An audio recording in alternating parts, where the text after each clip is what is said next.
3 ತಿಂಗಳಾಗೈತೆ, ಸಂಬಳ 1 ರೂಪಾಯಿ ತಂದು ಕೊಟ್ಟಿಲ್ಲ. ಏನು ಮಾಡ್ತಾ ಇದೀಯಾ ನೀನು? ಏನು ಮಾಡ್ತಾ ಇದೀಯಾ? ನಿಂದು 6 ಲಕ್ಷ ಸಾಲ ಆಗಿತ್ತಲ್ಲ, ಅದನ್ನು ತೀರಿಸಿದ್ದೀನಿ. ಇನ್ಮೇಲೆ ನೀನು ಯಾವ ಸಾಲ ಮಾಡ್ಕೊಂಬಂದ್ರೆ ನಾನು ತೀರ್ಸೋದಿಲ್ಲ. ನೀನು ತಿರ್ಗಾ ಹಳೆ ಚಾಳಿನೇ ಕಲ್ತಿದ್ಯಾನೋ, ಹಳೆ ಬುದ್ಧಿನೇ ಕಲ್ತಿದ್ಯಾ? ಮೊನ್ನೊಂದೆರಡು ದಿನ ಹಂಗಿದ್ದೆ. ತಿರ್ಗಾ ಇಂಥವೇ ಮಾಡಕ್ಕೆ ನಿಂತ್ಕೊಂಡಿದ್ಯಾ? ಇಲ್ಲೋಡು, ಸಂಬಳನ ನನ್ನ ಕೈಗೆ ತಂದು ಕೊಟ್ಟರೆ ಸರಿ. 3 ತಿಂಗಳಾಗೈತೆ. ಹೋದ ತಿಂಗಳಿಗೆ ಬಿಡತ್ತ ಅಂತೇಳಿ ನಾನು ನಿಮ್ಮ ಅಪ್ಪ ಇಂತ ಕೊಟ್ಟೆ ಇದ್ದಾನೆ ಅಂತ ಹೇಳಿದ್ದೀನಿ. 2 ತಿಂಗಳು ಸಂಬಳನ ಕೊಟ್ಟೇ ಇಲ್ಲ. ಏನು ಮಾಡ್ದವು? ಏನು ಮಾಡಿದ್ಯಾ ನೀನು? ಬೇರೆ ಇದ್ಮೇಲೆ ನೀವು ನನ್ನ ಕೇಳೋ ಅಂಥದ್ದೇನಿಲ್ಲ. ನಾನು ಏನಾನ ಮಾಡ್ಕೊಂತೀನಿ. ನೀವು ನನ್ನ ಕೇಳಬಾರ್ದು. ನಾನುಂಟು, ನನ್ನ ಹೆಂಡ್ತಿ ಉಂಟು. ಕೇಳಬಾರ್ದು ಅಂತಂದರೆ ಅದು ಯಾಕೋ ಕೇಳಬಾರ್ದು? ಯಾಕೆ ಕೇಳಬಾರ್ದು ಅಂತ? ಕೇಳೋರಿಲ್ಲ ಹೇಳೋರಿಲ್ಲ ಅಂತೇಳಿ ಹಿಂಗೆ ಮಾಡ್ತಾ ಇದೀಯಾ? 6 ಲಕ್ಷ ಸಾಲ ನಾನು ತೀರಿಸಿದ್ದೀನಲ್ಲ, ಅಂದ್ರೆ ಇನ್ನೂ 3 ಲಕ್ಷ ತೀರಿರೋದು. ಇನ್ನೂ 3 ಲಕ್ಷ ಐತೆ. ಅದನ್ನೆಲ್ಲ ನಾನು ತೀರಿಸಿ ಆಮೇಲೆ ನೀನು ನಿನ್ನೇನು ತೀರಿರೋ. ನೀನು ನಿನ್ನೇನು ಕೇಳ್ರಿ, ಯಾರು ಬೇಡ ಅಂತಂದರು. ಇವಾಗ ದುಡ್ಡು ಕೊಡೋದು ಕಲಿ ಸುಮ್ಮನೆ. ಕೇಳಂಗಿಲ್ಲ ಅಮ್ಮ, ನಾನೇನು ಯಾರೂ ಕೇಳಂಗಿಲ್ಲ. ನನಗೆ ಯಾರು ಇದ್ದಾರೆ? ಅವ ಅಪ್ಪಗೂ ಹೇಳು, ನಾನು 1 ರೂಪಾಯಿ ಕೊಡೋಲ್ಲ, ಯಾರಿಗೂ ಕೊಡೋದಿಲ್ಲ. ಯಾಕಂದರೆ ನನ್ನ ಕಷ್ಟದಲ್ಲಿ ನಾನಿದ್ದೀನಿ ಇವತ್ತು. ನಾನು ಕೊಡಲ್ಲ. 3 ತಿಂಗಳದು ಕೊಟ್ಟಿಲ್ಲ. ಏನು ಕೇಳಂಗೇ ಇಲ್ಲ ನೀನು, ಅಷ್ಟೇ. ಹೇಳಲ್ವೋ, ಫಸ್ಟ್ ಅದನ್ನ ಸಾಲ ತೀರ್ಸೋದು ಕಲಿ ನೀನು. ನಾನು ತೀರಿಸಿದ್ದೀನಲ್ಲ ನಿಂದು 6 ಲಕ್ಷ ಸಾಲನ, ಅದನ್ನ ತೀರಿಸ್ಲಿಲ್ಲ ಅಂದಿದ್ರೆ ನೀನು ಇವತ್ತು ಏನಾಗ್ತಿದ್ದೆ ಹೇಳು? ಇವಾಗ ನೋಡಿ ಹೆಂಗೆ ಮಾತಾಡ್ತಾ ಇದೀಯಾ? ಬೇರೆ ಇದ್ದೀನಿ ಹೆಂಡ್ತಿ ಕರ್ಕೊಂಬಂದು ಅಂತೇಳಿ ಹೆಂಗೆ ಮಾತಾಡ್ತಿದ್ಯಾ ನೋಡು. ಮತ್ತು ನೀನು ಕೇಳೋ ಅಂಥ ಅಧಿಕಾರ ಏನಿಲ್ಲಮ್ಮ. ನಾವು ಬೇರೆ ಇದ್ದ ಮೇಲೆ ನನ್ನೇನು ಯಾರೇನು ಕೇಳಂಗಿಲ್ಲ. ನನಗೆ ಇಷ್ಟ ಬಂದಂತೆ ನಾನು ಇರ್ತೀನಿ ಅಷ್ಟೇ. ಯಾರೇನು ನಾನು ಕೇಳಂಗಿಲ್ಲ. ಅಯ್ಯೋ ಸಮರ್ಥ, ಆ ರೀತಿ ಎಲ್ಲ ಮಾತಾಡಬೇಡ್ರಿ ಪ್ಲೀಸ್. ಯಾಕಂಗೆ ಮಾತಾಡ್ತಾ ಇದ್ದೀರಾ? ಸಂಬಳ 3 ತಿಂಗಳದು ಕೊಟ್ಟಿಲ್ಲ ಅಂತ ಅತ್ತೆ ಕೇಳ್ತಾ ಐತೆ, ಕೊಡಿ. ಹೇಳೋರಿಲ್ಲ ಕೇಳೋರಿಲ್ಲ ಅಂತೇಳಿ ಹಿಂಗೆ ಇದು ಮಾಡಿದ್ರೆ ಇಲ್ಲ, ಅವರು ಕೇಳೋರಾಗದಕ್ಕೆ ಕೇಳೋದು. 3 ತಿಂಗಳು ಸಂಬಳ ಕೊಟ್ಟಿಲ್ವೇನತ್ತೆ? 3 ತಿಂಗಳದ್ದು ಕೊಟ್ಟಿಲ್ವಾ? ಕೊಟ್ಟಿದ್ರೆ ನಾನು ಯಾಕೆ ಬಂದು ಕೇಳ್ತಿದ್ದೆ ನಿನ್ನ ಗಂಡನ್ನ? ಕೊಟ್ಟಿಲ್ಲ, ಅದಕ್ಕೆ ಮತ್ತೆ ಕೇಳ್ತಾ ಇರೋದು. 3 ತಿಂಗಳು ಸಂಬಳ ಕೊಟ್ಟಿಲ್ಲ, ಕೊಡು ಅಂತ ಹೇಳಿ. ಕೊಟ್ಟಿದ್ರೆ ನನಗೇನು ತಲೆಗಿಲ್ ಕೆಟ್ಟೈತೆ ಬಂದು ಆಗ್ಲೆಲ್ಲ ಕೇಳೋಕ್ಕೆ ನಿನ್ನ ಗಂಡನ್ನ? ಕೊಟ್ಟಿಲ್ಲದಕ್ಕೆ ಮತ್ತೆ ಕೇಳ್ತಾ ಇರೋದು. ಬೇರೆ ಶಾಂತಕಂಬ ಅಂತ ಹೇಳಿದೆ. ಆವಾಗಲೇ ನಂತ ದುಡ್ಡಿಲ್ಲ, ನಾನು ಸಾಲ ಮಾಡ್ಕೊಂಡಿದ್ದೀನಿ ಅಂತ ಹೇಳಿದ್ರು. ಏನು ಮಾಡ್ತಾ ಇದ್ದಾರೆ ಇವ್ರು ದುಡ್ಡೆಲ್ಲನ? ಅಪ್ಪಳ ಕೊಡ್ದುಬಿಡ್ತೀನಿ. ನೀನು ನನ್ನ ಕೇಳೋ ಅಂಥದ್ದೇನಿಲ್ಲ. ನೀನು ಸುಮ್ಮನೆ ಬಿದ್ದಿರು ಅಷ್ಟೇ. ಯಾರೇನು ನನ್ನ ಕೇಳೋ ಅಂಥದ್ದೇನಿಲ್ಲ. ನಾನು ಬೇರೆ ಬಂದಿದ್ದೀನಿ ಅಂದಮೇಲೆ ನಾನು ಹಿಂಗೆ ಬೇಕಾದ್ರೂ ಇರ್ತೀನಿ.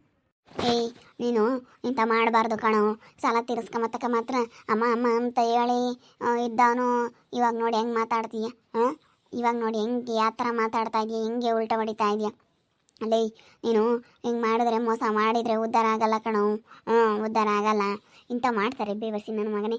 ಹಾಳಾದ ನನ್ನ ಮಗನೇ, ಬುದ್ಧಿ ಇಲ್ಲ ನನ್ನ ಮಗನೇ ಅಂತ ಬೇರೆ ಒಂದು 50,000 ದುಡ್ಡು ಇಸ್ಕೊಂಡಿದ್ದ ಕಣಕ್ಕ. 50,000 ದುಡ್ಡು ಇಸ್ಕೊಂಡು ಕೊಡ್ತೀನಿ ಆಂಟಿ ಅಂತ ಹೇಳಿ 50,000 ದುಡ್ಡು ಬೇರೆ ಇಸ್ಕೊಂಡಿದ್ದ. ನನಗೆ ಬೇರೆ ಕೊಡ್ಬೇಕು ಅವನು. ಸಂಗೀತ, ಅವ್ನಿಗೆ ಯಾಕೆ ಕೊಡೋಕೆ ಹೋದೆ ಹೇಳೋ ನೀನು? ನಾನು ಹೇಳಲಿಲ್ವೇ ಕೊಡಬೇಡ ಅಂತ ಹೇಳಿ? ಕೊಡಬೇಡ ಅಂತ ಹೇಳ್ದಂಗೆಲ್ಲ ಅವನಿಗೆ ಕೊಟ್ಟಿದ್ಯಲ್ಲ, ನಿನಗೆ ಬುದ್ಧಿ ಬೇಡವೇನು ಸಂಗೀತ ನಿನಗೆ? ನನಗೇನೆ 3 ತಿಂಗಳು ಸಂಬಳ ತಗೊಂಬಂದು ಕೊಟ್ಟಿಲ್ಲ. ಅವ್ನು ದುಡ್ದಿರೋದ್ರಾಗ ಇನ್ನೂ 3 ಲಕ್ಷ ಸಾಲ ತೀರೈತೆ, ಇನ್ನೂ 3 ಲಕ್ಷ ಆಗೇ ಐತೆ. ನಾವು ಒಂದು ಸಾಲ ತೀರಿಸಿರೋದು 6 ಲಕ್ಷ ಸಾಲ. ಕೊಡಬೇಕು ಅಂಬಂದು ಇಟ್ಟು ಬೇಡವೇನೆ? ನೋಡಿ ಇವಾಗ ಹೆಂಗೆ ಮಾತಾಡ್ತಾನೆ. ನನ್ನೇನು ಹೇಳೋರು ಕೇಳೋರು ಯಾರೂ ಇಲ್ಲ, ನಾನು ಬೇರೆ ಬಂದೆ ಇದ್ದೀನಿ, ನೀವು ಕೇಳೋ ಅಂಥದ್ದೇನಿಲ್ಲ. ಜೊತೆಗಿದ್ದಿದ್ರೆ ಕೊಡ್ತಿದ್ದೆ ಅಂತ ಹೇಳ್ತಾನೆ. ಜೊತೆಗಿದ್ದಾಗಲೂ ಕೊಡಲಿಲ್ಲ. 2 ತಿಂಗಳದ್ದು ಕೊಟ್ಟಿಲ್ಲ, ಈ ತಿಂಗಳದ್ದು ಕೊಟ್ಟಿಲ್ಲ ಅಂದಮೇಲೆ ಅಲ್ಲಿಗೆ 3 ತಿಂಗಳದ್ದು ಆಯಿತು. 3 ತಿಂಗಳದ್ದು ಕೊಟ್ಟಿಲ್ಲ ಅಂದಮೇಲೆ ಬಿಸಾಕು ಅಂತ ಕೇಳಿದ್ರೆ ಕೊಡಲ್ಲ ಅಂತ ಇದ್ದಾನೆ ನೋಡು. ಹೆಂಡ್ತಿ ಮತ್ತೆ ಕೇಳ್ಕೊಂಡು ಅದೇ ಹೇಳು ಕೊಟ್ಟವಳೇನ. ಕೊಡಬೇಡ ಅಂತ ಹೇಳಿ ಇಂಥವೇನಕ್ಕೆ ಮಾಡ್ತೀಯೇ? ಫಸ್ಟು ನನ್ನ ದುಡ್ಡು 50,000 ನಿನ್ನ ಗಂಡು ಇಸ್ಕೊಂಡಿರೋದ ಕೊಡ್ಸೋದು ಕಲಿ. ನಾವು ನಿನ್ನ ಮೇಲಿಂದ ನಾವು ಸುಮ್ಮನೆ ಬಿಡಲ್ಲ. ನನಗೂ ಬೇಕು ಇವಾಗ. ನಾವು ಏನೋ ತಗೊಂತಾ ಇದ್ದೀವಿ, ಅದಕ್ಕೇನೆ ನಾನು ಕೊಟ್ಟಿದ್ದೀನ. ಅವತ್ತು ಕೊಟ್ಟಿದ್ದೀನೋ ಇಲ್ವೋ? ನಾನು ಕೊಟ್ಟಿದ್ದೀನಿಲ್ಲ. 50,000 ಇಸ್ಕೊಂಡಿದ್ದೀಯೋ ಇಲ್ವೋ ನಂತಾಗೆ? ಕೊಟ್ಟಿದ್ದೀರಾ? ಕೊಡ್ತೀನಿ ಹೇಳು. ನಾನೇನೇನು ಇವತ್ತೇನು ನಾನೇನು ನಿನಗೆ ಮೋಸ ಮಾಡಲ್ಲ ಆಂಟಿ. ಕೊಡ್ತೀನಿ ಹೇಳ್ಬಿಡು. ಸದ್ಯಕ್ಕೆ ಕೊಡೋಕ್ಕಾಗಲ್ಲ, ಮುಂದೆ ಯಾವಾಗ ದುಡ್ದು ಕೊಡ್ತೀನಿ ಅಷ್ಟೇ. ಹೇಳಿ ನಿನ್ನ ಗಂಡುಗೆ ಕೊಡು ಅಂತ ಹೇಳಿ, ಇಲ್ಲದ್ದು ಹೇಳ್ಕೊಡ್ತೀನಿ ಕೊಡಬೇಡ ಅಂತೇಳಿ. ಹೆಂಡ್ತಿ ಮತ್ತೆ ಕೇಳ್ಕೊಂಡು ಕೊಡಲ್ಲ ನೋಡು. ಧರ್ಮ ಕೊಡ್ತಿದ್ದಾನು, ಇವಾಗ ಹೆಂಡ್ತಿ ಮತ್ತೆ ಕೇಳ್ಕೊಂಡು ಬೇರೆ ಇದ್ದೀನಿ ಅಂತ ಕೊಡಲ್ಲ ಅಂತ ಹೇಳ್ತಾ ಇದ್ದಾನೆ ಹೆಂಡ್ತಿ ಮತ್ತೆ ಕೇಳ್ಕೊಂಡು. ಅಯ್ಯೋ ಅತ್ತೆ, ಯಪ್ಪ ನಾನಂತೂ ಹೇಳ್ಕೊಟ್ಟಿಲ್ಲ ಕಣತ್ತೆ. ನಾನು ಯಾಕೆ ಹೇಳ್ಕೊಡೋಣ? ಇಲ್ಲ ಕಣತ್ತೆ, ನಾನು ಪ್ರಾಮಿಸ್ ಹೇಳ್ಕೊಟ್ಟಿಲ್ಲ. ಯಪ್ಪನಿಗೆ ಬೆಳಗ್ಗೆ ರೇಷನ್ ತಗೊಂಬ ಅಂತ ಹೇಳಿದೆ, ಇಲ್ಲ ತಗೊಂಬರೋಕ್ಕಾಗಲ್ಲ ಅಂತ ಹೇಳ್ತು ನನಗೇನೆ. ನಾನು ಹೇಳ್ಕೊಟ್ಟಿಲ್ಲ ಯಪ್ಪ. ಹೇಳು ಸಮರ್ಥ, ನಾನು ಇಸ್ಕೊಂಡಿದ್ದೀನ? ನಾನು ಹೇಳ್ಕೊಟ್ಟಿದ್ದೀನ? ನಿಮ್ಮಮ್ಮ ನನ್ನ ಅಪಾರ್ಥ ಮಾಡ್ಕೊಳೈತೆ. ಯಾವ ರೀತಿ ತಪ್ಪು ತಿಳ್ಕೊಳೈತೆ ನೋಡು. ನಾನು ಹೇಳ್ಕೊಟ್ಟಿದ್ದೀನಿ ಅನ್ನೋ ಥರ ತಿಳ್ಕೊಳೈತೆ ನಿಮ್ಮಮ್ಮ. ನೀನೇ ಕಣೆ ಹೇಳ್ಕೊಟ್ರದ್ದು ನನ್ನ ಮಗನಿಗೆ. ನೀನು ಹೇಳ್ಕೊಟ್ಟಿರೋದಕ್ಕೆ ಅವ್ನು ದುಡ್ಡು ಕೊಡ್ತಾ ಇಲ್ಲ ಅಷ್ಟೇ. ಗನ್ಮ ತಗೊಂಬಂದು ಕೊಡ್ತಾ ಇದ್ದ ತಿಂಗಳನ. ನೀನು ಹಿಂಗೆ ಮಾಡ್ತಾ ಇರೋದಕ್ಕೆ ಕಣೆ. ನೀನು ಹಿಂಗೆಲ್ಲ ಹೇಳ್ಕೊಡ್ತಾ ಇರೋದಕ್ಕೆ ಮತ್ತು ಅವನು ಕೊಡ್ತಾ ಇಲ್ಲ ನಮಗೆ. ಯಾರೇನು ನಾನು ಕೇಳೋ ಅಂಥದ್ದಿಲ್ಲ ಅಂತ ಹೇಳಿಲ್ವೇ? ಯಾರು ಕೇಳೋ ಅಂಥ ಅಧಿಕಾರ ನನಗಿಲ್ಲ. ನಿಮಗಿಲ್ಲ. ನನ್ನ ಕೇಳೋ ಅಂಥದ್ದು ಯಾರಿಗೂ ಇಲ್ಲ, ನಿಮಗೆ ಅಷ್ಟೇ. ನೀವೇನು ನನ್ನ ಕೇಳಿದ್ರು ಅಂದರೆ ಬಿಟ್ಟು ನನಗೇನು ಮನೆಯಾಗಿದ್ದಾಗ ನೀವು ಕೇಳೋ ಅಂಥ ಅಧಿಕಾರ ಇತ್ತು, ಕೇಳ್ಬೋದಾಗಿತ್ತು. ಇವಾಗ ನಾನು ನನ್ನ ಹೆಂಡ್ತಿ ಬೇರೆ ಇದ್ದೀವಿ ತಾನೇ, ನಾನು ನನ್ನ ಹೆಂಡ್ತಿ ಬೇರೆ ಮಾಡ್ಕೊಂಡು ಉಣ್ತಾ ಇದ್ದೀವಿ. ಅಲ್ಲ, ನನ್ನ ಹೆಂಡ್ತಿ ಬಂದು ಕರೆದ್ರೂ ನೀವು ಬರಲಿಲ್ವಲ್ಲ ಅವತ್ತು, ಎಷ್ಟಿರಬೇಡ ಅವತ್ತು ಬಂದು ಕರೆದಿದ್ದೀನಿ ಬಾ ಅಂತ ಹೇಳಿ. ನೀವು ಯಾರೂ ಬರಲಿಲ್ಲ ಅಂದಮೇಲೆ ನಿಮ್ಮ ಸವಾಸನೆ ಬೇಡ ಅಂತ ನಾನು ಬಿಟ್ಟಾಗ ಸುಮ್ಮನಾಗಿದ್ದೀನಿ. ಬರ್ದಿದ್ರೋಟೆ, ನೀನು ಬರ್ದಿದ್ರೋಟೆ, ನಿನ್ನ ಹೆಂಡ್ತಿನೂ ಬರ್ದಿದ್ರೋಟೆ. ಫಸ್ಟ್ ನಮ್ಮ ದುಡ್ಡು ಬಿಸಾಕು. 50,000 ದುಡ್ಡು ಕೊಟ್ಟರೆ ಸರಿ, ನಾನಂತೂ ಸುಮ್ಮನಿರೋದಿಲ್ಲ ನೋಡೋ, ಹೇಳಿರ್ತೀನಿ. ನಮ್ಮ ದುಡ್ಡು ನಮಗೆ ಬಿಸಾಕತ್ ಕಲಿ ನೀನು. ಬಿಸಾಕಿ ನೀನು ಆಮೇಲೆ ಮಾತಾಡು. ಸುಮ್ಮನೆ ಮಾತಾಡಿದಿ ಅಂದರೆ ಇಲ್ಲಿ ಯಾರು ಕೇಳಲ್ಲ. ಯಪ್ಪ ಸಮರ್ಥಿ, ಯಾಕೆ ಈ ರೀತಿ ಮಾಡ್ತಾ ಇದ್ದೀರಾ? ಅಲ್ಲ ನೋಡಿ, ನಿಮ್ಮ ಅಮ್ಮನೂ ನಿಮ್ಮ ಆಂಟಿ ಹೇಗೆ ಬೈತಾ ಇದ್ದಾರೆ. ನೀವು ಯಾಕೆ ಹಿಂಗೆ ಮಾಡ್ತಾ ಇದ್ದೀರಾ ಸಮರ್ಥಿ? ಈ ರೀತಿ ಎಲ್ಲ ಮಾಡೋದು ಸರಿ ಇಲ್ಲ ನೀವು. ಆವಾಗಲೇ ಹೇಳಿದ್ದೀನಿ, ನಮ್ಮಮ್ಮಯ್ಯ ನಮ್ಮ ಆಂಟಿರು ಯಾರೂ ಇಲ್ಲ ನನಗೆ. ಯಾವಾಗ ನಾನು ಕರೆದ್ರೂ ಯಾರು ಬಂದಿಲ್ವೋ, ಯಾರು ಬೇಡ, ನನ್ನ ಯಾರು ಮಾತಾಡ್ಸೋದು ಬೇಕಾಗಿಲ್ಲ. ನಮ್ಮ ಅಜ್ಜಿ ಇಲ್ಲೇ ಇದ್ದು ಕೊಟ್ಟು ಬಂದಿಲ್ಲ, ಅದಕ್ಕೇನೆ ಯಾರು ಮಾತಾಡ್ಸೋದು ಬೇಡ, ನನಗೆ ಯಾರೂ ಇಲ್ಲ, ನಾನು ಒಂಟಿ ಅನಾಥ ಅಂದ್ಕೊಂಡಿದ್ದೀನಿ ಅಂತ ನಾನು ಹೇಳ್ದೆ ತಾನೆ. ನಾನು ಇನ್ಮೇಲೆ ನಾನು ನೀನು ಇಬ್ಬರೇ ಅಷ್ಟೇ, ನಮ್ಮನ್ನೇನು ಯಾರೇನು ಕೇಳೋಂಗಿಲ್ಲ, ಯಾರೇನೇನು ಅಮ್ಮಂಗಿಲ್ಲ, ಏನಿಲ್ಲ ಅಂತ ಹೇಳಿದ್ದೀನಿ. ಅಲ್ಲ, ಹೇಳಿದ್ದೀರಾ ನಿಜ, ಬರಲಿಲ್ಲ, ಸರಿ ಆಯಿತು. ಆದರೆ ನೋಡಿ, ಇವಾಗ ದುಡ್ಡು ಕೊಡ್ಬೇಕಂತಲ್ಲ ಅವರಿಗೆ. ನೀವು ದುಡ್ಡು ಇಲ್ಲಿ ನೀವೂ ಕುಡಿಕೆಂಬ್ತಾ ಇಲ್ಲ, ಅತ್ತೆಗೂ ಕೊಡ್ತಾ ಇಲ್ಲ. ಅತ್ತೆ ನೋಡಿದ್ರೆ ನಾನು ಹೇಳ್ಕೊಟ್ಟಿದ್ದೀನಿ ಕೊಡಬೇಡ ಅಂತ ಹೇಳ್ತಾ ಇದ್ದಾರೆ. ನಾನು ಹೇಳ್ಕೊಟ್ಟಿದ್ದೇನೆ ನಿಮಗೆ? ನಾನು ಹೇಳ್ಕೊಟ್ಟಿಲ್ಲಪ್ಪ. ಯಾಕೆ ಈ ರೀತಿ ಮಾತಾಡ್ತೀರಾ? ಯಾಕೆ ಈ ರೀತಿ ತಿಳ್ಕೊಂತೀರಾ ಸಮರ್ಥ ಅಂತ ಗೊತ್ತಾಗ್ತಿಲ್ಲ. ಇವಾಗ ನೋಡಿ, ನಮ್ಮ ಅತ್ತೆ ಹೆಂಗೆ ತಿಳ್ಕೊಂಡೈತೆ ಅದನ್ನಾದರೂ ಹೇಳ್ಬೇಕಾ ನೀವು? ತಿಳ್ಕೊಂಡು ನೀವೇನೇನೋ ಮಾತಾಡ್ತೀರಪ್ಪ. ಯಾಕೋ ಇತ್ತೀಚೆಗೆ ನಾವು ನಾಳೆನೇ ಸುಮ್ಮನಾಗಿದ್ದೀವಿ. ನಾನೇ ನನ್ನ ಮಗನೂ ಇಲ್ಲ ಅಂತೇಳಿ ನಾನು ತಿಳ್ಕೊಂಡಿದ್ದೀನಿ. ಯಾವಾಗ ಹೆಂಡ್ತಿ ಮತ್ತೆ ಕೇಳ್ಕೊಂಡು ನಮ್ಮನ್ನ ಹಿಂಗೆ ಎಲ್ಲನ ಒಬ್ರಿಗೊಂದು ಮಾಡೋಕ್ಕೆ ಬಂದು ಆವಾಗಲೇ ನಾವು ತಿಳ್ಕೊಂಡ್ವಿ. ಒಬ್ರಿಗೊಂದು ಯಾವ ಮಾಡಿದ್ನೋ ಆವಾಗಲೇ ನಾವು ಇವನು ಸವಾಸ ಬೇಡ ಅಂದ್ಕೊಂಡ್ವಿ. ಯಪ್ಪ, ಅವ್ರೇನು ಕೇಳಿಲ್ಲ, ನಾನು ಏನು ಹೇಳ್ಕೊಟ್ಟಿಲ್ಲ ಸಂಗೀತಕ್ಕ. ನಿಜ, ನಾನೇನು ಹೇಳ್ಕೊಟ್ಟಿಲ್ಲ. ಯಾಕೆ ಅವ್ರ ಬಗ್ಗೆ ಸುಮ್ಮನೆ ತಪ್ಪಾಗಿ ತಿಳ್ಕೊಂತೀರಾ? ನಾನೇನು ಹೇಳ್ಕೊಟ್ಟಿಲ್ಲ. ನಾನು ಹಿಂಗೆ ಕರಿಬೇಡ ಅಂತಲೂ ಹೇಳಿಲ್ಲ. ಅವ್ರೇನು ತಿಳ್ಕೊಂಡಿಲ್ಲ ಪಾಪ. ಸುಮ್ಮನೆ ಯಾಕೆ ಇವತ್ತನ್ನೇ ಆಡಬಾರ್ದು.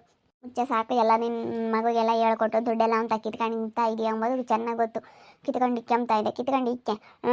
ನಾನು 3 ಲಕ್ಷ ಸಾಲನ ಏನು ತೀರಿಸ್ತಾನೆ ನೋಡ್ತೀನಿ. ತೀರಿಸ್ಲಿಲ್ಲ ನಾನು ಎಲ್ಲನೂ ಹೊಲ ಎಲ್ಲ ಮಾರಿ ಸುಮ್ಮನಾಗ್ತೀನಿ. ಆವಾಗ ಗೊತ್ತಾಗುತ್ತೆ.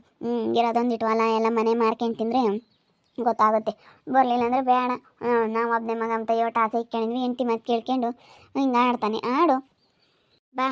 ಕೊಡಲಿಲ್ಲ ಅಂದರೆ ಇದೆ, ಇನ್ನೊಂದು ವಾರ ಟೈಮ್ ಕೊಟ್ಟಿರ್ತೀನಿ. 50,000 ದುಡ್ಡು ನನಗೆ ತಂದು ಕೊಡಲಿಲ್ಲ ಅಂದರೆ ನಾನಂತೂ ಸುಮ್ಮನಿರಲ್ಲ ನೋಡಿ, ಹೇಳಿರ್ತೀನಿ. ಬಾರಿ ಯಾಕೆ ಬಾ.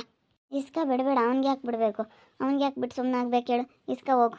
ಯಪ್ಪ ನೋಡು, ಅವರಿಲ್ಲ ಇವಾಗ ಹೆಂಗೆ ತಿಳ್ಕೊಂಡವ್ರೆ. ಇವಳು ಹೇಳ್ಕೊಟ್ಟವಳೆ, ಅದಕ್ಕೆ ಕೊಡ್ತಾ ಇಲ್ಲ ಅಂತ ತಿಳ್ಕೊಂಡವ್ರೆ. ನೋಡಿ ಹೆಂಗೆಲ್ಲ ತಿಳ್ಕೊಂಡಿದ್ದಾರೆ ಸಮರ್ಥ. ನಾನು ಹೇಳ್ಕೊಟ್ಟಿದ್ದೀನ ನಿಮಗೆ? ನೋಡ್ರಿ ಅವ್ರು ಹೆಂಗೆ ತಪ್ಪಾಗಿ ತಿಳ್ಕೊಂತಾರೆ.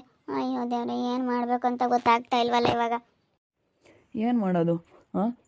ನೀನು ಹಿಂಗೆ ಮಾಡ್ತಾಯಿದ್ರೆ ನಾನೇನು ಯಾರಿಗೆ ಕೇಳೋ ಅಂಥದ್ದೇನಿಲ್ಲ ಅಂತ ಹೇಳಿಲ್ಲ. ನನಗೆ ಯಾರೂ ಇಲ್ಲ ಅನ್ಕೊಂಡಿದ್ದೀನಿ. ನಾನು ಒಬ್ಬನೇ ಇನ್ಮೇಲೆ ಅಂತ ಅಂದ್ಕೊಂಡಿದ್ದೀನಿ.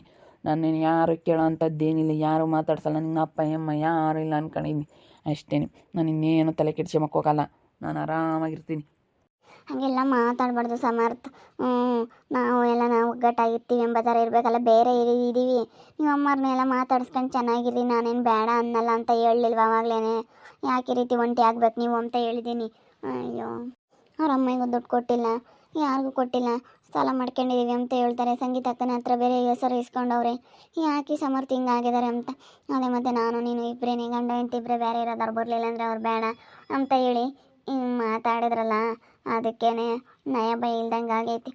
ಯಾರೂ ಜೊತೆಗಿಲ್ಲದಕ್ಕೆ, ಯಾರೂ ಒಗ್ಗಟ್ಟಾಗಿಲ್ಲದಕ್ಕೆ, ಅವರೆಲ್ಲನ ನೋಡು ಮಾತಾಡಿಸ್ದಿಲ್ಲದಕ್ಕೆ ನಯ ಭಯ ಇಲ್ದಂಗೆ ಆಗೈತಿ. ಅವರೆಲ್ಲ ಮಾತಾಡ್ಸಂಗಿದ್ರೆ ಸ್ವಲ್ಪ ಭಯ ಇರೋದು. ಏನು ಮಾಡೋಣ, ಇವಾಗ ಭಯ ಇಲ್ದಂಗೆ ಆಗ್ಬಿಟ್ಟೈತಿ. ನೋಡ್ತಾ ಇರಿ, ನೀವು ಆಗ್ಬೋದು ಅಂತ ಮುಂದಿನ ಭಾಗದಲ್ಲಿ ನೋಡ್ತಾ ಇರ್ರಿ. ಹಾಗೆ ವಿಡಿಯೋ ಬಗ್ಗೆ ನಿಮ್ಮ ಅಭಿಪ್ರಾಯ ಕಮೆಂಟ್ ಮಾಡಿ. ಹಾಗೆ ವಿಡಿಯೋ ಇಷ್ಟ ಆಗಿದೆ ಲೈಕ್ ಮಾಡಿ, ಶೇರ್ ಮಾಡಿ. ಇನ್ನು ನಮ್ಮ ಚಾನಲ್ ಯಾರು ಸಬ್ಸ್ಕ್ರೈಬ್ ಮಾಡ್ಕೊಂಡಿಲ್ಲ, ತಪ್ಪದೆ ಕೂಡಲೇ ಸಬ್ಸ್ಕ್ರೈಬ್ ಮಾಡ್ಕೊಳ್ಳಿ. ಓಕೆ ವೀಕ್ಷಕರೇ, ಧನ್ಯವಾದಗಳು.